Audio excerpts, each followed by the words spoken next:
आपने 3 गांव में बूस्ट स्टेशन एवं पाइपलाइन का उद्घाटन किया है, इस बारे में। दड़ौदा कला में जलघर नंबर 2 और नामपुर और उसके बाद हतो 3 गांव में लगभग 8-8.5 करोड़ रुपए के जल जीवन मिशन के तहत हर घर में शुद्ध जल और उनके लिए पानी की उपलब्धता के तहत ये विकास कार्यों का हमने आज उद्घाटन किया है। लोगों का जीवन सुखमय हो, स्वच्छ जल हर घर तक पहुंचे, इस सोच को लेकर हमारी केंद्र की और प्रदेश की सरकार नायब सिंह सैनी जी की सरकार लगी हुई है और नरवाना विधानसभा क्षेत्र के अंदर विकास कार्यों को हम आगे बढ़ाकर जो लोगों की सुविधाएं उनको उपलब्ध हो सकती हैं उनको करने में लगे हुए हैं। और अभी 1.25 साल केवल हमारी सरकार तीसरी बार बने हुए है। बकाया काम भी आने वाले दिनों के अंदर जैसे जैसे हम गाँव में जा रहे हैं, जो जो हमें मांग मिल रही है उनके ऊपर काम करने का हम काम करेंगे।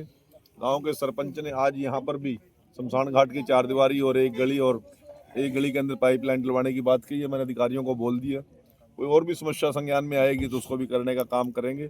मैं आज पावन पवित्र अवसर लोहड़ी और मकर संक्रांति के इस दिन आप सभी को बहुत बहुत ढेरों शुभकामनाएं और बधाई देता हूं। और नरवाना विधानसभा क्षेत्र अन्य विधानसभा क्षेत्रों से किसी मामले में भी पीछे ना रहे, ऐसी मैं आप लोगों को विश्वास दिलाता हूँ। कांग्रेस नेता रणदीप सिंह और न कोई कानून व्यवस्था है न कोई और। देखिए, विपक्ष कोई हमारी तारीफ करने के लिए तो बना नहीं, विपक्ष ने तो हम पर आरोप ही लगाने हैं। परंतु मैं एक बात कहना चाहता हूँ, अन्य प्रांतों के मुकाबले में हरियाणा में कानून व्यवस्था सबसे बड़ी है। आपके नरवाना की 2 उदाहरण मैं आपके सामने देना चाहता हूँ और आप सभी आपने कवर भी किया। नरवाना के अंदर 2 लोगों ने एक घटनाक्रम को अंजाम देने की बात की थी। 48 घंटे के अंदर अंदर वो लोग कहाँ थे? सिविल हॉस्पिटल में थे और जेल में थे। उससे पहले जो घटनाक्रम हुआ था उनकी भी ऐसी स्थिति थी।